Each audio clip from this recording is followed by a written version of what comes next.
أعوذ بالله من الشيطان الرجيم. بسم الله الرحمن الرحيم. إنا فتحنا لك فتحا مبينا ليغفر لك الله ما تقدم من ذنبك وما تأخر ويتم نعمته عليك ويهديك صراطا مستقيما وينصرك الله نصرا عزيزا. هو الذي أنزل السكينة في قلوب المؤمنين ليزدادوا إيمانا مع إيمانهم ولله جنود السماوات والأرض وكان الله عليما حكيما. صدق الله العظيم. اے پیغمبر صلی اللہ علیہ وسلم، ہم نے آپ کو کھلی فتح عطا کر دی تاکہ اللہ تعالیٰ آپ کی اگلی پچھلی کوتاہیوں کو درگزر کرے اور آپ کے اوپر اپنی نعمت کو مکمل کر دے اور آپ کو سیدھی راہ کے اوپر لے چلے اور اللہ تعالیٰ آپ کی ایسی مدد کرے جو غالب آ جائے. وہی ذات ہے جس نے مسلمانوں کے دلوں کے اوپر تسلی اتاری تاکہ ان کے ایمان میں بہت زیادہ بڑھوتری ہو. آسمانوں اور زمین کے لشکر اللہ ہی کے ہیں اور اللہ تعالیٰ خوب جاننے والا بڑی حکمت والا ہے. 4 شرطوں کے اوپر حدیبیہ کا معاہدہ ہوا. ظاہر میں یہ معلوم ہو رہا تھا کہ مسلمانوں نے دب کر صلح کی. ایک شرط یہ تھی کہ اس سال آپ عمرہ نہیں کرو گے، واپس چلے جاؤ. یہ بھی شرط ظاہر میں مسلمانوں کے خلاف معلوم ہو رہی تھی. دوسری شرط یہ تھی کہ 10 سال کے لیے جنگ بندی ہوگی.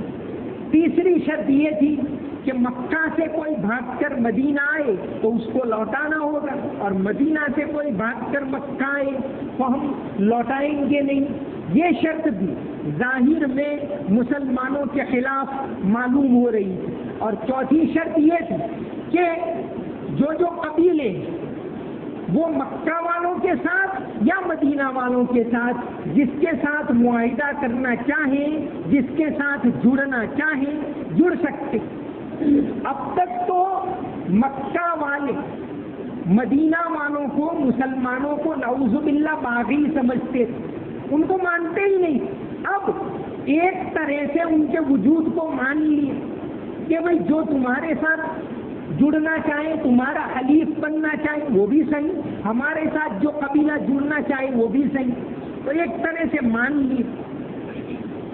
تو نبی کریم صلی اللہ علیہ وسلم جب یہاں سے واپس لوٹے، تمام شرطوں کو مان لیا اور واپس لوٹے، مرد الزہران سے ذرا آگے بڑھے اور یہ صورت نازل ہوئی، انا فتحنا لک فتحا مبینا. اے پیغمبر صلی اللہ علیہ وسلم، ہم نے آپ کو کھلی فتح عطا کر دی. تو 5 مرتبہ حالات ایسے معلوم ہوتے کہ یہاں دشواری ہے، ظاہر میں وہ ہار معلوم ہوتی، دب کر کام کرنا معلوم ہوتا ہے، لیکن کبھی اللہ تعالیٰ اسی کے اندر خیر رکھتے ہیں. عسیٰ ان تکرہوا شیئا وہو خیر لکم، کہ بعض مرتبہ کوئی بات انسان کو ظاہر میں ناپسند معلوم ہوتی لیکن اسی سے اللہ تعالیٰ خیر کو نکالتے. مشکل کے اندر سے ہی اللہ تعالیٰ آسانی کے راستے کو نکالتے. تو یہ صلح کی بعض چیزیں مشکل حالات میں بعض مسائل ہوتے، جیسے حضرت عمار ابن یاسر رضی اللہ عنہ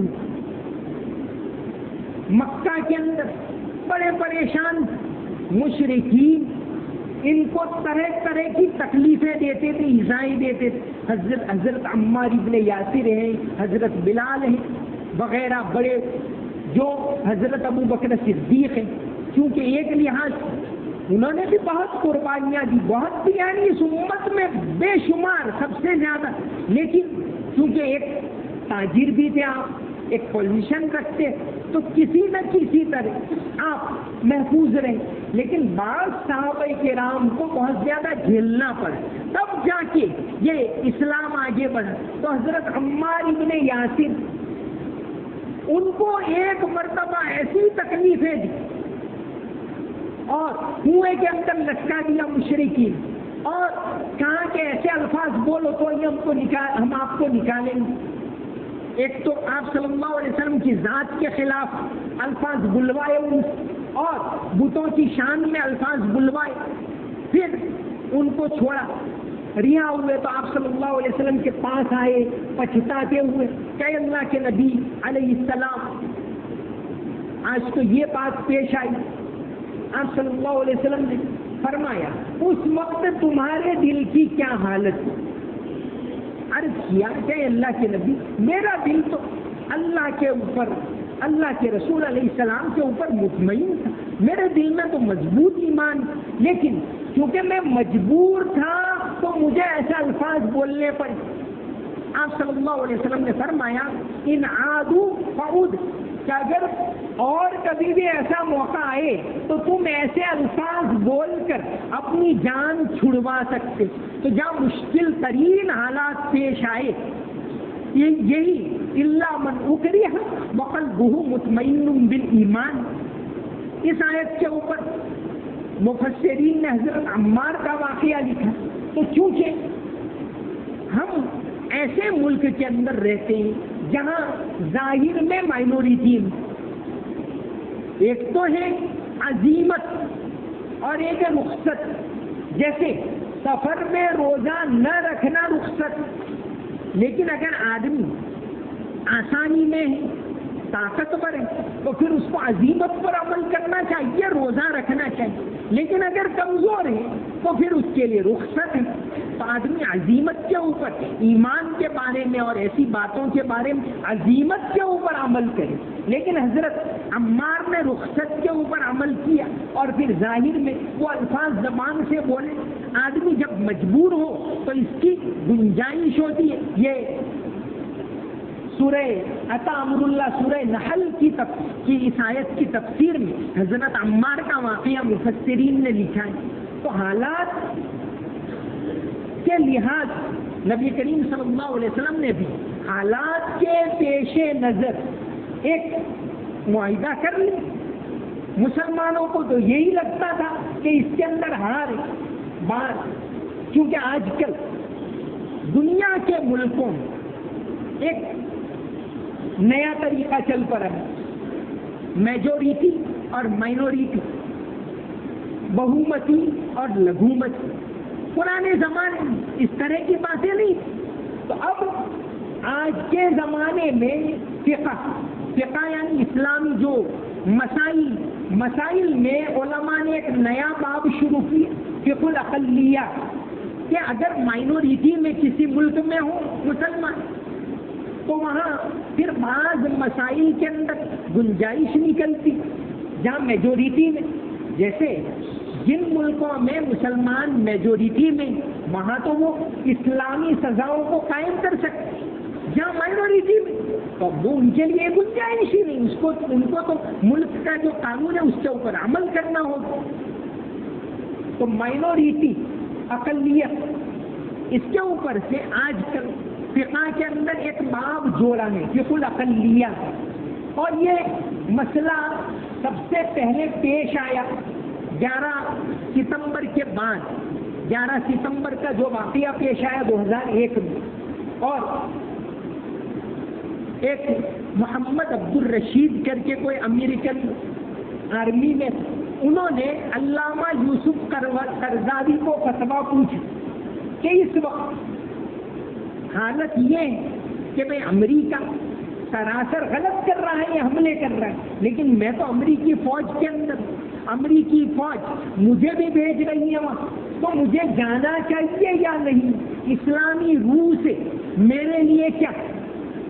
اس وقت علامہ یوسف قرضاوی جو اس وقت دنیا کے چوٹی کے مفتیوں میں جن کا شمار ہوتا ہے, جیسے کہ مولانا تقی عثمانی صاحب, اسی طرح ہمارے خالد شیخ اللہ رحمانی صاحب, تو علامہ یوسف القرضاوی نے دنیا کے بڑے بڑے مفتیوں کو جمع کیے اور پوچھا کہ بھئی یہ اس حالت میں کیا کرنا چاہیے؟ کیا یہ محمد عبد الرشید کو امریکن آرمی میں جا کر وہاں عراق میں وہاں افغانستان میں مہم میں جانا ان کے لیے جائز ہے یا نہیں؟ بہت زیادہ غور و خوض کرنے کے بعد انہوں نے یہ فتویٰ دیا کہ عبد الرشید کو وہاں فوج میں اگر امریکہ بھیج رہا ہے تو اس کو جانا چاہیے، کیونکہ وہ ملک کے قانون کے تابع ہیں۔ اگر ہم یہ فتویٰ دیں تو اس کو نہیں جانا چاہیے تو اس کی وجہ سے امریکہ میں تو اتنے سارے مسلمان ہیں، سب پریشان ہوئیں، دوسری جگہ مائنورٹی میں سب پریشان ہوئیں۔ تو بعض مرتبہ مصلحت کے تحت اس طرح اقلیت جہاں وہاں سے یہ فقہ الاقلیات یعنی تھیولوجی آف مائنورٹی کہ جہاں مائنورٹی میں مسلمان ہو تو بعض چیزوں میں گنجائش ہو۔ اسلامی شریعت کے اندر جو بنیادی باتیں ہیں اس میں تو کوئی فرق نہیں پڑے گا۔ آگے انشاءاللہ آگے کی آیت میں یہی بات بتا رہا ہوں کہ بعض حالات میں مجتہد یعنی مفتی، جیسے بعض صورتوں میں آپ ایک فتویٰ پوچھو تو دو مفتی الگ الگ جواب دیتے، اس کی گنجائش بعض صورتوں کے اندر ہوتی ہے۔ اب ہم یہ سمجھتے ہیں کہ اس مفتی صاحب کو آ گیا، ان کو نہیں آیا، یہ ایسے ہیں یہ ایسے، ایسا نہیں ہوتا۔ بہت سی چیزیں ہوتی ہیں جو بنیادی چیزیں، بھائی مغرب کی 3 رکعت بالکل کھلا بات ہے، اس کے خلاف کوئی دنیا کا کوئی مفتی قیامت تک جواب نہیں دے سکتا، لیکن بعض فروعی مسائل ہیں جہاں اختلاف کی گنجائش ہے وہاں یہ اجتہاد ہوتا ہے۔ جیسے کوئی کریڈٹ کارڈ، اس زمانے میں تو اس کا تصور بھی نہیں، آج کریڈٹ کارڈ اور ڈیبٹ کارڈ اور کیا کیا چیزیں آ گئی، کرنسی کا تبادلہ، اس زمانے میں اس کا تصور بھی نہیں۔ اب مفتی جو ہیں پرانے مسائل کو لے کر کہ بھئی پرانے زمانے میں نبی کریم صلی اللہ علیہ وسلم کے زمانے میں، صحابہ کے زمانے میں کرنسی کے کیا مسائل رہے، کیا اصول رہے، کیا تعلیم رہے، ان تمام کا جائزہ لے کر اس کی روشنی میں آج کے زمانے میں پیدا ہونے والے مسائل کا فتویٰ دیں گے۔ تو اب اس میں کچھ نہ کچھ اختلاف ہو سکتا ہے۔ نماز جیسے مسائل میں اختلاف رہا کہ بھئی بعض مفتی کہتے ہیں کہ آمین امام کے پیچھے زور سے کہو، بعض کہتے ہیں آہستہ کہو، اس کی بھی حدیث ہے اس کی بھی حدیث ہے، دونوں صحیح ہے، اس میں کوئی جھگڑے کی کوئی بات نہیں۔ ہم جس فقہ کے اوپر عمل کرتے ہیں اس میں آہستہ کہتے ہیں، بعض مفتیان زور سے کہنے کا فتویٰ دیتے ہیں اور زور سے کہتے ہیں، دونوں صحیح ہیں۔ تو دین میں اختلاف کی گنجائش ہوتی۔ تو آج کے زمانے اب یہ مسئلہ جہاں مسلمان مائنورٹی میں رہتے ہیں وہاں بہت زیادہ چل پڑا، جیسے ہندوستان حالانکہ بہت بڑی تعداد میں، لیکن ہم اپنے آپ کو مائنورٹی میں سمجھ۔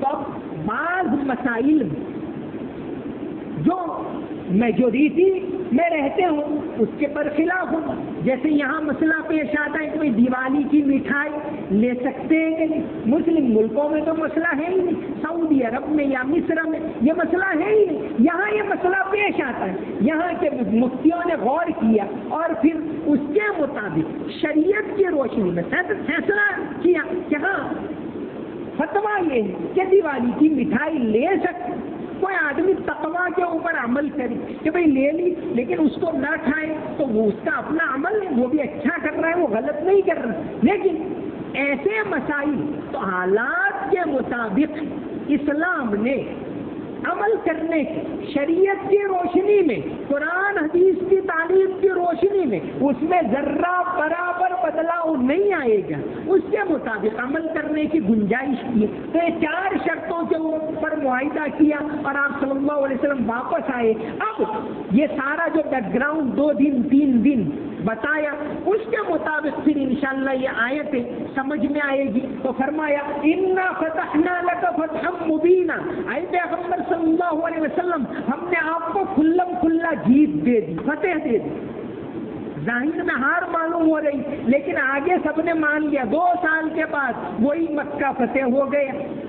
کچھ ہی عرصے میں کسرا اور قیصر کے دربار فتح ہو گئے، کچھ ہی عرصے کے اسلام کا دائرہ بڑھا، دعوت کا، کیونکہ امن ہو گئے، 10 سال جنگ بندی ہو گئی، تو ظاہر میں یہ لگ رہا تھا کہ مسلمان دب گئے، دب کر صلح کی واپس جانا پڑا، ظاہر میں ہار معلوم ہوئی، اور بعض صحابہ کرام شروع میں اسی کے خیال میں رہے، لیکن حقیقت میں اسی ہار کے اندر جیت چھپی ہوئی تھی۔ انا فتحنا لک فتحا مبینا۔ اب یہ فتح دے کر ہم نے آپ صلی اللہ علیہ وسلم کو اور کیا انعام دیے، پھر مسلمانوں کو کیا کیا انعام دیے وہ آگے آ رہا ہے۔ فرمایا لیغفر لک اللہ ما تقدم من ذنبک، کہ ہم نے آپ کو فتح دی تاکہ ہم آپ کی اگلی پچھلی کوتاہیوں کو درگزر کر دیں۔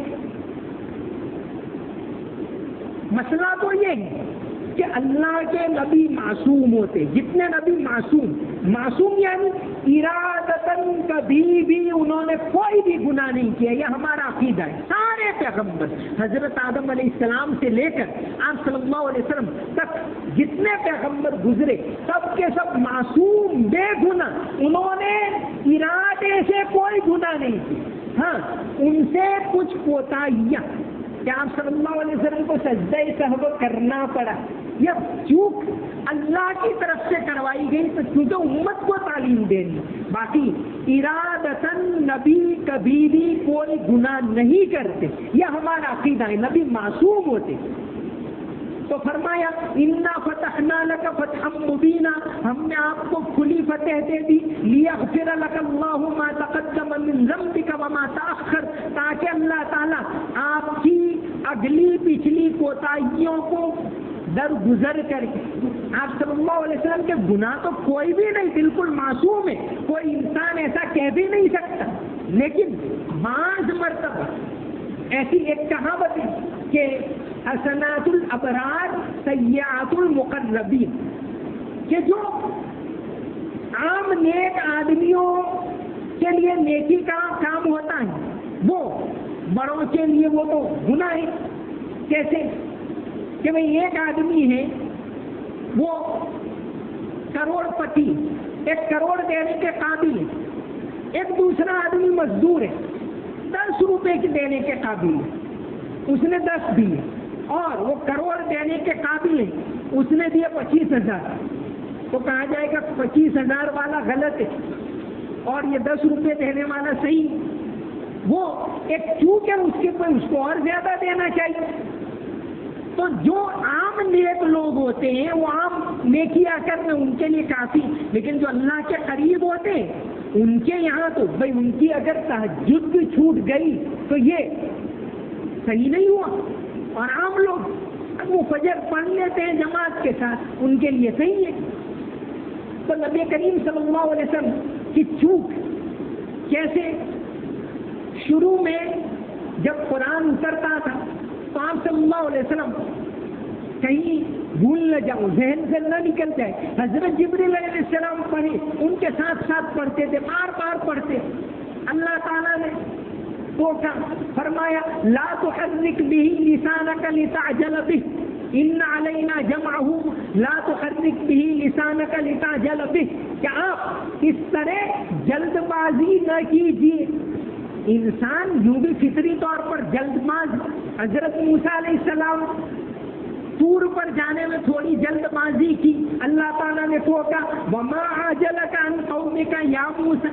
نبی کریم صلی اللہ علیہ وسلم بہت زیادہ نرم دل، کوتاہی ہونے کا مطلب اور غلطی ہونا، آپ صلی اللہ علیہ وسلم بہت نرم دل، یہاں تک کہ عبداللہ ابن ابی سب کو معلوم منافق ہے، لیکن ان کے بیٹے نے اور دوسرے لوگوں نے کہا حضور ان کی نماز جنازہ پڑھائیے، آپ ایسے نرم دل سے تیار ہو گئے۔ حضرت عمر نے جا کر ٹوکا کہ حضور آپ ایسا نہ کیجیے، لیکن آپ نے نماز اتنے زیادہ نرم دل تھے کہ ان کی بھی نماز پڑھائی، یہاں تک کہ اللہ تبارک و تعالیٰ کو ٹوکنا پڑا کہ لا تصلی علی احد منهم مات ابدا ولا تقم علی قبر، کہ اے پیغمبر منافقین کی نماز جنازہ بھی آپ نہ پڑھائیے اور ان کی قبر پر بھی مت جائیے، ٹوکنا پڑا۔ اللہ ایسے نرم دل تھے آپ صلی اللہ علیہ وسلم۔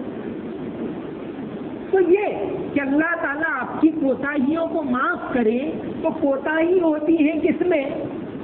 اجتہاد میں. اللہ تبارک و تعالیٰ کی طرف سے بعض مرتبہ چوک کروائی کہ جیسے امہات المومنین ایک کے یہاں گئے سورہ تحریم میں، دوسرے کے یہاں جانے میں دیر ہوئی. حضور کیونکہ وہاں آپ شہد پینے کے لیے بیٹھ گئے تو آپ نے کہا کہ اللہ کی قسم آئندہ بھی یہ نہیں پیوں گے. اللہ تعالیٰ کو ٹوکنا پڑا، یا ایھا النبی لم تحرم ما احل اللہ لک. اے نبی، جو چیز اللہ نے حلال کیا وہ آپ اپنے اوپر حرام کر رہے ہیں، آپ ٹھیک نہیں کر رہے. تو یہ باقی پیغمبروں کے کوئی گناہ نہیں ہوتا. لیغفر لک اللہ ما تقدم من ذنبک وما تأخر، تاکہ اللہ تعالیٰ آپ کی اگلی پچھلی کوتاہیوں کو معاف کر دے. قاضی ثناء اللہ پانی پتی نے لکھا ہے کہ اگلی کوتاہیوں سے مراد ہیں نبوت سے پہلے کی کوتاہیاں اور پچھلی یعنی نبوت کے بعد کی. بعض مفسر نے کہا اگلی اور پچھلی سے مراد اگلی کوتاہیاں یعنی اب تک یہ حدیبیہ تک یہ صورت اترنے تک، پھر اس کے بعد آئندہ اگر آپ سے کوتاہی ہو وہ بھی معاف کر دی، یہ مراد ہے. بہرحال نبی کریم صلی اللہ علیہ وسلم معصوم ہے. بلکہ شاہ ولی اللہ رحمۃ اللہ علیہ یہاں اس آج کے بھائی نبی کے تو گناہ نہیں ہوتے تو پھر معاف کرنے کا کیا مطلب؟ تو شاہ ولی اللہ رحمۃ اللہ علیہ اس کے بہترین تعبیر کی تفسیر معالم العرفان میں علامہ عبد الحمید سواتی نے ان کے حوالے سے لکھا ہے، شاہ ولی اللہ کے حوالے سے، کہ آپ صلی اللہ علیہ وسلم کیا تھے؟ سب کے سردار، سب کے پیشوا، اور اگر قوم کی کوئی جیت ہو تو قائد کی جیت کہلاتی، قوم کی اگر کوئی ہار ہو تو قائد کی ہار کہلاتی، قوم کا اگر کوئی قصور ہو تو قائد کا قصور کہلاتا ہے. تو یہاں کیا ہم نے کوتاہیاں معاف کر دیا، پوری قوم کی معاف کر دی. مطلب یہ کہ فتح یہ حدیبیہ کے وقت جتنے بھی 1400 لوگ تھے وہ سب کے سب بخشے بخشائیں تو معاف کر دیا. یعنی آپ صلی اللہ علیہ وسلم کے واسطے سے ان امتیوں کو، ان صحابہ کرام کو، ان پاک باز لوگوں کو جو آپ کے ساتھ، کیونکہ وہ بھی تو گھر بار چھوڑ کر آئے تھے مکہ اور بغیر ہتھیار کے جانا. گزشتہ سال تک تو یہ حالت تھی کہ سارے لوگ چرائے تھے، خندق کھودنی پڑی، اب جانا ہے اور مجاہدہ ہے، بیوی کو چھوڑ کر، بہن کو، بچوں کو، سب کو چھوڑ کر جانا ہے. واپس آئیں گے کہ نہیں آئیں گے پتہ نہیں. کچھ منافقین تو تانا دے رہے تھے کہ یہ مرنے کے لیے جا رہے ہیں، بغیر ہتھیار کے جا رہے ہیں. تو فرمایا کہ اللہ تعالیٰ نے سب کو معاف کر دیا. لیغفر لک اللہ ما تقدم من ذنبک وما تأخر ویتم نعمتہ علیک، اور اللہ نے آپ کو اس لیے فتح دی کہ آپ کے اوپر اپنی نعمت مکمل کر دی. آپ صلی اللہ علیہ وسلم کے اوپر اپنی نعمت اس طرح مکمل کر دی کہ آپ صلی اللہ علیہ وسلم کو آخری نبی کا خطاب دیا، الیوم اکملت لکم دینکم. آپ صلی اللہ علیہ وسلم کو کامل دین دیا اور قیامت تک آپ کی نبوت رہے گی، قیامت تک آپ کے ماننے والے رہیں گے. تو یہ نعمت آپ صلی اللہ علیہ وسلم کو دی. لیغفرت، پہلی بات اللہ تعالیٰ مغفرت کرے. دوسری بات آئی کہ وَيُتِمَّ نِعْمَتَهُ عَلَيْكَ، تیسری نعمت آئی وَيَهْدِيَكَ صِرَاطًا مُسْتَقِيمًا، آپ کو سیدھے راستے کے اوپر لے چلے. آپ صلی اللہ علیہ وسلم تو سیدھے راستے پر ہی تھے. تو فرمایا کہ ہم نے یہ فتح دے کر آپ کے اوپر 4 نعمتیں کی. پہلی نعمت لیغفر لک اللہ، آپ کے تمام گناہ اگلے پچھلے معاف کر دیے. وَيُتِمَّ نِعْمَتَهُ عَلَيْكَ، اپنی نعمت آپ کے اوپر کامل کر دی کہ آپ کو قیامت تک کے لیے آپ کے نام کو بلند کر دیا. اور تیسری بات بتائی کہ وَيَهْدِيَكَ صِرَاطًا مُسْتَقِيمًا، اللہ تعالیٰ آپ کو سیدھے راستے کے اوپر لے چل. صراط مستقیمہ، ہم نماز میں دعا کرتے ہیں اہدنا الصراط المستقیم. صراط کے معنی راستہ اور مستقیم کے معنی سیدھا، بالکل اسٹریٹ، جس میں کوئی آگے پیچھے اونچ نیچ کچھ بھی نہ ہو. تو وَيَهْدِيَكَ صِرَاطًا مُسْتَقِيمًا، تاکہ اللہ تعالیٰ آپ کو سیدھے راستے کے اوپر لے چلے. تو آپ صلی اللہ علیہ وسلم سیدھے راستے پر تو تھے. مفتی شفیع صاحب نے اس ڈاؤٹ کو اس طرح کلیئر کیا کہ سیدھے راستے پر لے چلنے کا مطلب ہر انسان، ہر مسلمان سیدھے راستے کا محتاج. ایک آدمی سیدھے راستے پر چل رہا ہے، نماز کا پابند ہے، روزے کا پابند ہے، دعوت کا کام کر رہا ہے، پھر بھی وہ سیدھے راستے کا محتاج. کہ اگر ایک درجے پر اور درجہ بلند ہو، اور درجہ بلند ہو، اور درجہ بلند ہو، اور درجہ بلند ہو، اور درجہ بلند ہو، تو یہ سیدھا راستہ زندگی بھر انسان اس کا محتاج ہے، چاہے وہ دین کا پابند ہو.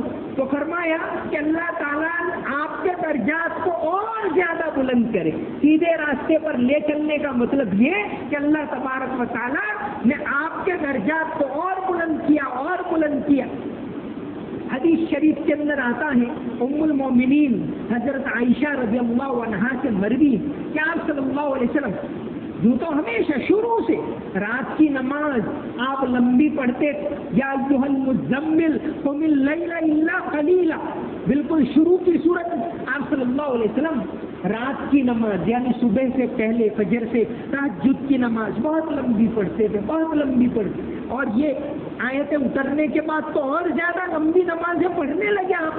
تو حضرت عائشہ رضی اللہ عنہا نے دیکھا، حضرت عائشہ فرماتی کہ آپ رات کی نماز ایسی لمبی پڑھتے تھے حتیٰ تنفطر قدماہ، کہ آپ صلی اللہ علیہ وسلم کے قدموں کے اوپر ورم آ جاتے تھے، سوجن آ جاتی.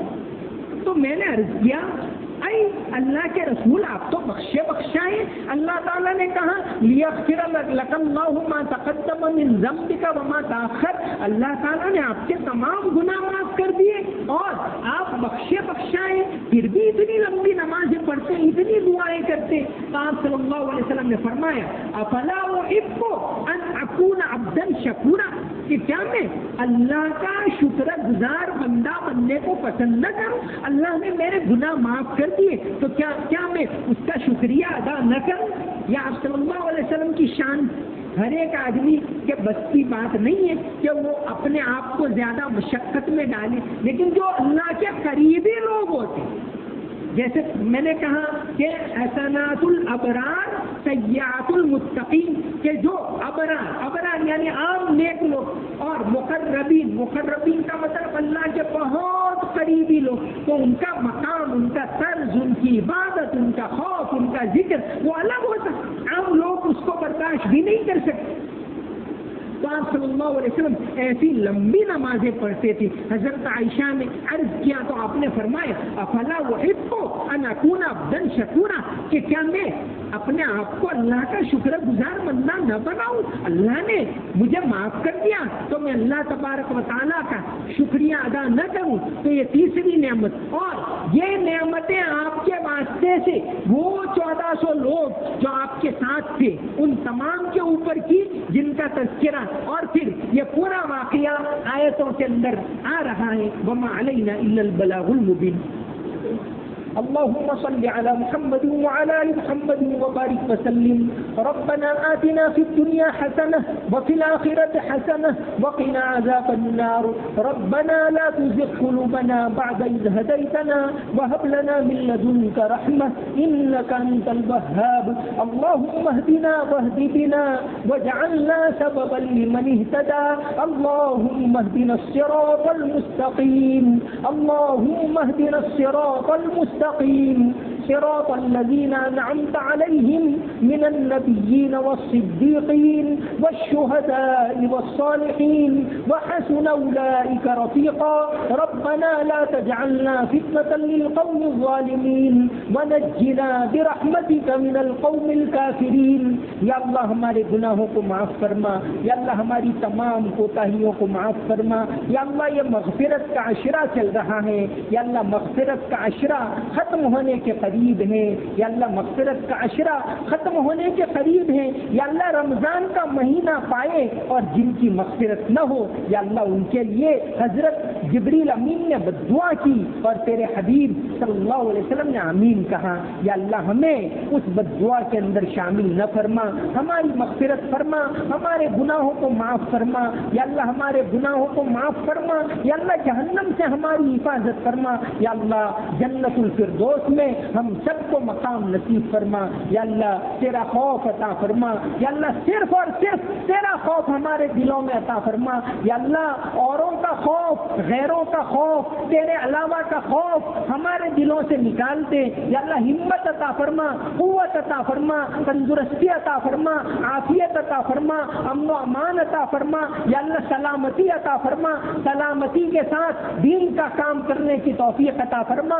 آزمائش کو ختم فرما. یا اللہ آزمائش کو ختم فرما, عافیت عطا فرما. ملک کے اندر نفرت کے ماحول کو ختم فرما, محبت کے ماحول کو زندہ فرما, انصاف کے ماحول کو زندہ فرما, نا انصافی کو ختم فرما.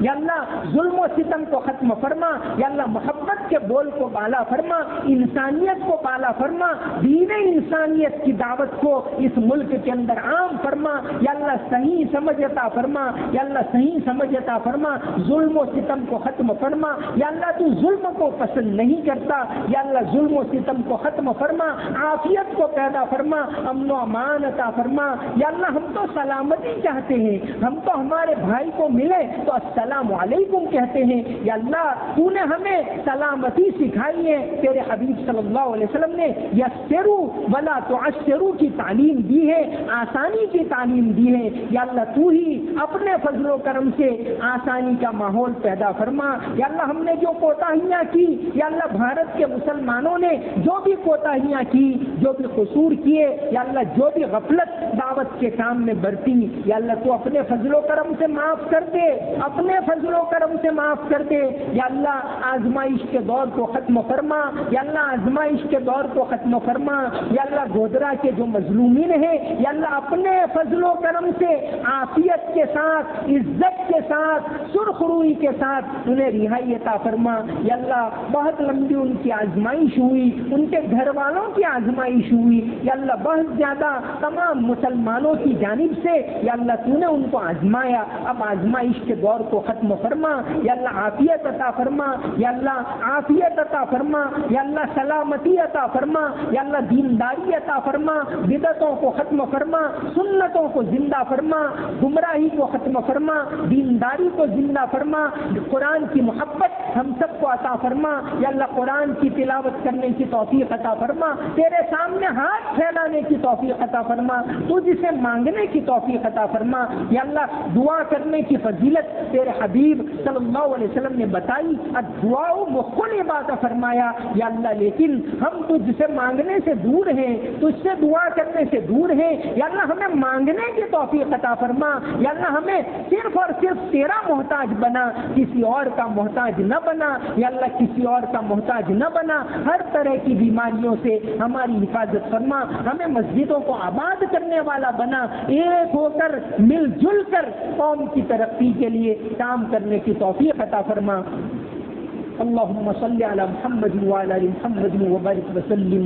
سمعنا واطعنا غفرانك ربنا واليك المصير برحمتك يا ارحم الراحمين.